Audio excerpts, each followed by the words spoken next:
Alright, so, since, I'm going to be posting on this channel pretty often, I felt you all should get to know me, anyone who subscribes. I'm a left-wing libertarian from Alabama. Born and raised in a deeply conservative state, a very conservative state, for my whole life. So, grew up in a strict conservative household, like a lot of people in my area did.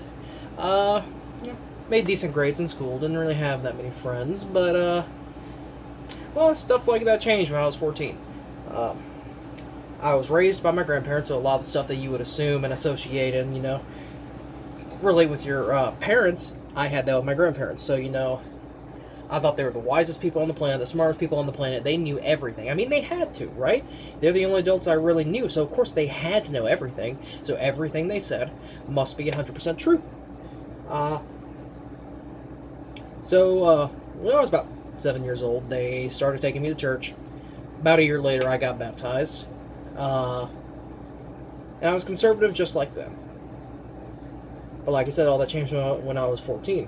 So I really started to doubt my beliefs. So for the next year or so, I started looking into other religions, different beliefs, the lack thereof even. And I kind of came to the conclusion that we don't really know for a fact if a God exists. Like, a lot of evidence out there, well, evidence is biased. There's a lot of extraordinary claims without the extraordinary evidence.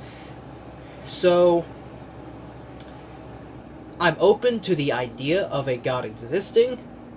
I just live my life as if one doesn't exist because right now I don't believe in one, but I still am open to the idea of one existing. So now I'm non-religious. So then I started looking into social issues and politics and all that, and, since I had learned to, well, at least I thought I had learned what thinking for myself means,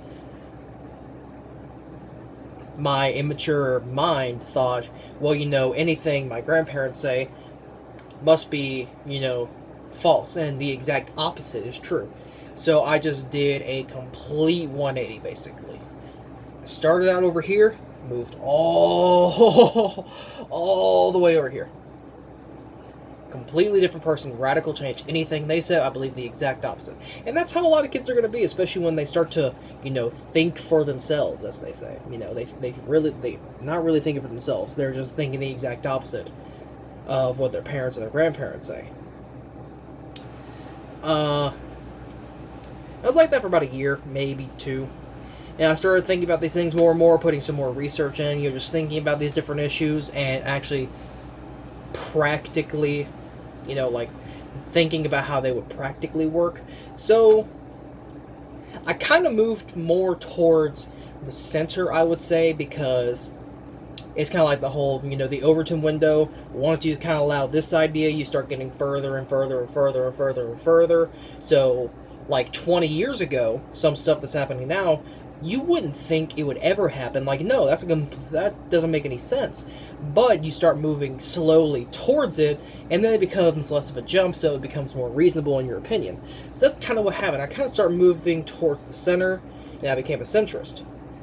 And oh my god. And part of being a centrist, at least what I thought, was pointing out stupidity on the left and pointing out stupidity on the right. Oh, hey, look, the right did this, that's dumb. Hey, the left did this, that's dumb. The right said that, the left said this. It's all dumb. I thought I was, the intellectual king. But then, I started listening to other people talk, I started looking into how other countries work, and then I thought about some stuff more practically, and then I started moving back towards the left again. So I'm not completely, ANCOM left libertarian. I'm not that far. Don't think I'll ever be that far. But I'm definitely more for a social democracy. I'm for a strong government and a strong safety net that allows you to do whatever the fuck you want. If you're not hurting anybody, fine by me.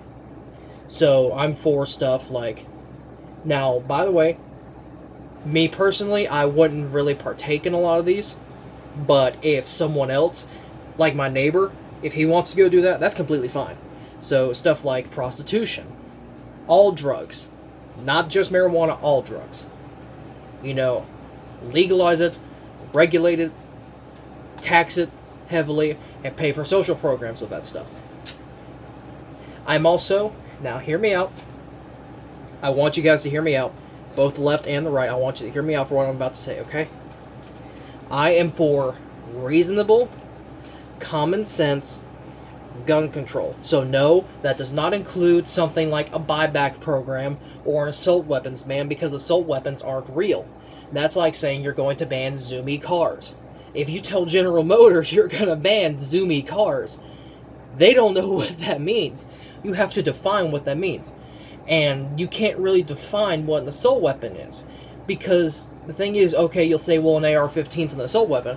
Okay, yeah, so that's a semi-automatic rifle that's easily modified, and also has a low chamber. You know, it's got a low caliber.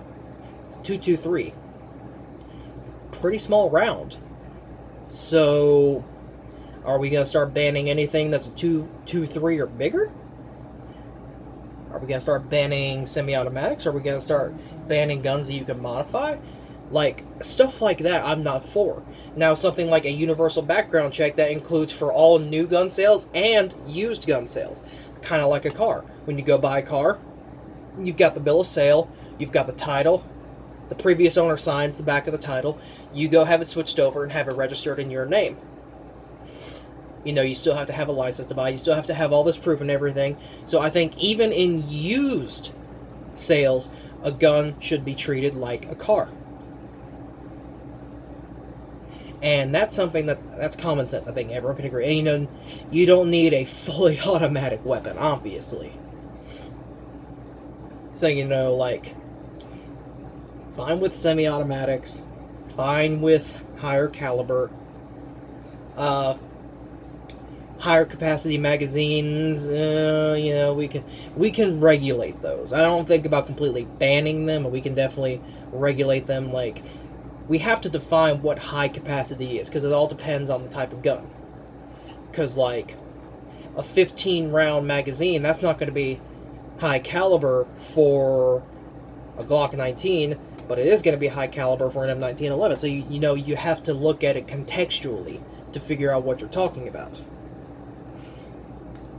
I think something like making it to where you have to be 21 to buy a handgun, and when you buy it, you have to wait 2 or 3 days before it actually gets delivered to you. Stuff like that, that's dumb. If I walk into a gun store, and I buy a gun, and I'm 18, and I have a license saying I can own a gun, not just a pistol permit, I'm talking about any gun. You have to get different types of permits for different types of guns. So, if I walk in, and I can prove that, hey, I have a permit, right? Actually, I have my pistol permit on me. Okay? I've got a permit right here.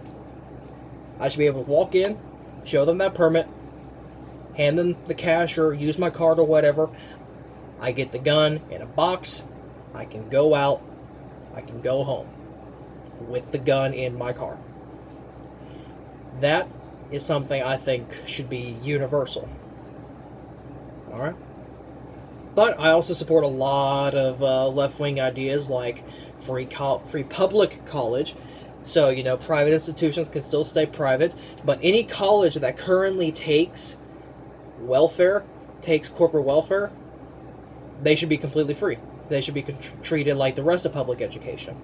I also think, you know, student loan debt should be forgiven. Like I said, legalizing not just marijuana, but all drugs, decriminalizing anyone arrested for drugs, universal health care, big one for me. Also climate change. That's something we definitely need to fix. Also, identity politics. I hate identity politics. The thing I say about identity politics is it's not real politics. Because I don't care if you're black, you're white, male, female, cisgender, transgender, gay, straight. I don't care. I look at you for who you are as a person, not what's between your legs, not the color of your skin, anything like that. I look at you, I see your ideas, I see your beliefs, I see your actions, and I say, okay, I like you or I don't like you. Anything else is off the table. You know, that does not matter. It doesn't exist to me. I don't care. We're all equal, and we all have something to bring to the table. We all have valid opinions and ideas. So, even if there's an issue about women, I still think men should have a say in that. If there's an issue about white people, I think black people should have a say in that. And vice versa, for both of those issues. It does not matter. Everyone has an opinion they can bring to the table. It's all valid. You know, you need to get all the different perspectives to come to a conclusion. The only way, like the way I see it, the only privilege we have in this nation is class. You're born rich, you're privileged. You're born poor, you're not privileged. That is how it works. So, I'll be sharing my thoughts and opinions on this channel pretty often. I hope you stick around to see them. I hope you subscribe. You can follow me on Twitter below. I hope you have a great day.